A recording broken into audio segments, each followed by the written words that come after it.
Well, to the best of my knowledge, when you're talking about financial inclusion, you're talking about getting people prepared and ready to access funds so that wherever the funds are going to be coming from, the people will be able to access them.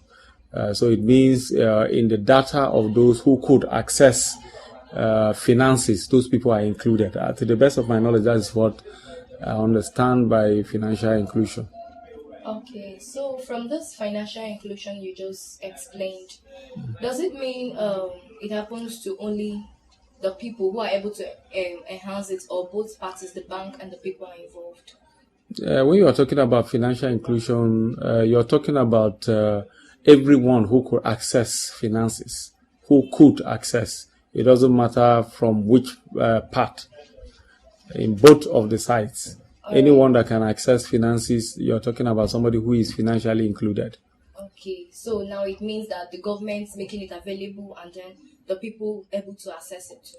Yes, yes. It means on the part of government, the government does all that she can do to get the people get funds and the people to prepare themselves to be able to access the funds that have been made available. Okay. Yeah. All right. So how does it benefit the people? This financial inclusion. How does it benefit the people?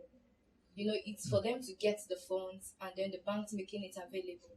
So now how does the people being able to get the funds now benefit them? Okay. Can you rephrase the question? Let me get it clearly. Okay, financial inclusion, like you rightly said, Yeah. it means the banks making it available Yeah. funds for the people to access it. Yeah. So now, since we are considering the topic now, Yeah. why do the people now need to access it and the government making it available? How does it benefit the both people? If we are rather creating an awareness for the people to Yeah. Yeah. understand Yeah. it. Okay. Okay. So now, how does it benefit them? Okay. Well, the good thing is that this office is partnering with PIP ITC, which their mandate is to ensure that awareness is being created amongst the people, because when you're talking about this financial inclusion, you're talking about what the government ought to do and what the people ought to do. There's no way you can be giving funds if you don't know exactly what you're going to be doing with the funds. Nobody is going to do that. Even if the person is your father, you won't just come and say, "Give me money," and then your father will remove the money and give you. It could be very, very harmful. So, what ICT in conjunction with my office is doing is to create awareness. Let the people know, first of all, that the government of Nigeria and also the government of Benue State has put some monies aside for people who have specific things they want to do, to boost their economic lives.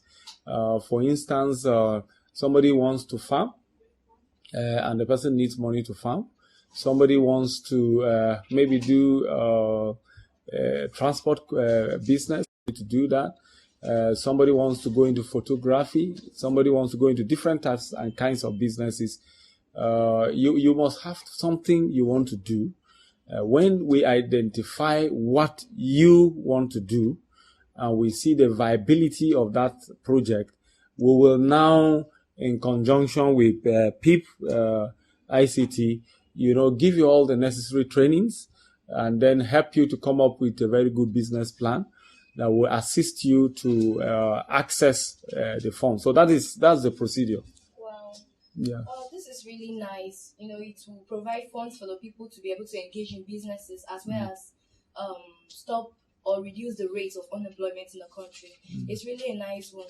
So, mostly in the rural areas, some places don't have banks. So how would they be able to access this? And what strategies or ways do you think they'll be able to access this? How would they be enlightened? Okay, that's very good. PIP ICT, in conjunction with my office, will, after a very big meeting that we're going to be taking certain delegates from Benue State to attend, in Abuja, which is being organized by the Federal Ministry of Science and Technology. Is an innovation expo. After we come back from that event, what we intend to do is to go from local government to local government and create the awareness, most especially amongst the people who dwell in the rural areas, that though the physical bank structures cannot necessarily be able to get to every community, we are working towards what is called the agency banking, where you just have a POS, that does can get people open their bank accounts, get people get their BVNs, get people make withdrawals, get people make some deposits. So you don't need to necessarily go very far. So with this arrangement, you can be sure that most of the persons in the rural communities will be able to get themselves financially included. So, are there specified persons who are to get these funds, or anybody can access it? Actually, anybody can access. Anybody. The idea is to get into the field and get people generally enrolled in the program, and anybody at all can access. Okay. It's crystal clear that Benue State has a lot of talent. Yeah. We have a lot of talented people, mostly musicians and different talents. So how would they be able to access these monies? Yeah, there are two ways to do that. As individual talented persons, they could directly approach the relevant authorities. Like the PIP ICT is actually profiling individuals. They could approach them, they could profile them in such a way that they could access these funds. Or better still, the governor of Samuel, the government rather of Samuel Ortom is really encouraging people to come together and form cooperatives. Actually, if you go to nations like Brazil, you'll be shocked that cooperatives are the biggest organizations, most successful organizations in that country. And the government of Samuel Ortom is trying to encourage people to come together. Because you see, when, for instance, 10 persons come together and they are able to access money, number one, if people are more in number, you'll be able to access more generally. And everybody's idea is being brought on the table. Everybody is going to work hard to ensure that the investment does not collapse. So one of the other areas that the government of Samuel Ortom is encouraging people to do is to put themselves in cooperatives. When you put yourselves in cooperatives and you come up with a very single project, they definitely, both my office and PIP ICT will find a way of profiling you to be able to get funds, because you should also have it at the back of your mind that when the government of Governor Samuel Ortom came on board in 2015, they went into an arrangement with Bank of Industries, to encourage SMEs, so anybody that is able to come up with a very fantastic bankable business, plan, definitely the government is willing to assist them, to obtain loans to come up with their projects. Okay, wow, that's really a nice one, and I think the governor is really doing a nice job. His government is doing a great job in empowering mostly the youth, and it's really a nice one. So, sir, now we've been hearing of ease of doing business. So what is this ease of doing business? Well, ease of doing business means you no longer go about business from an analog point. And I think that is why the Federal Ministry of Science and Technology is doing this innovation expo in Abuja. It's going to come up sometime in March. The idea is that you could sit in your house and you could register your business online. You could come up with a business what's this now? Business plan, online. You could fill every form online, and in the comfort of your home, when you meet all the conditions, money is being credited into your account. So it becomes very, very easy, and that is why the place of ICT is not being left behind, because for you to achieve all of that, you must be computer compliant. So those are the things that when you are talking about ease of business, this is what we are talking about, and that is what PEEP ICT is moving about, trying to get people involved in.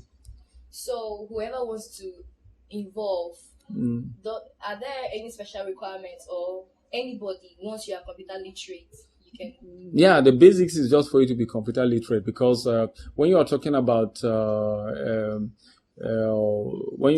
ICT, you're just talking about being computer literate. And when we say computer literacy, we aren't talking about having one big computer in your house.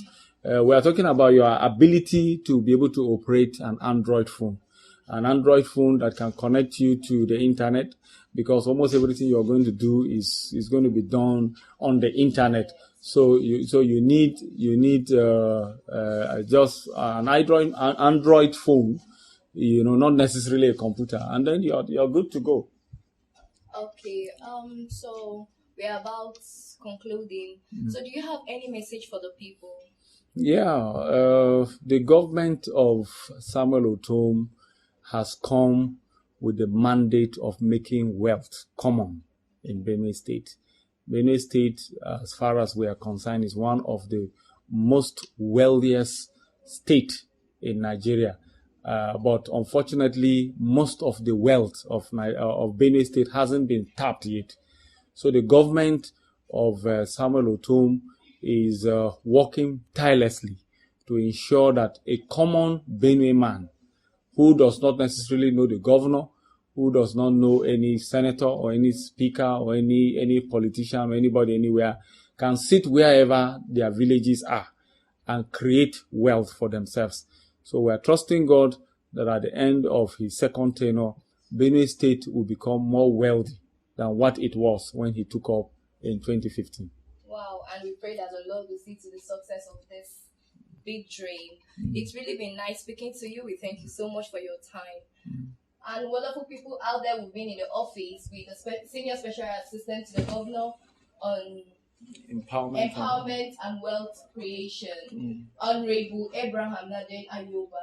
Thanks so much for watching. I remain Yakimedu Bijos. Say don't forget to subscribe to our YouTube channel.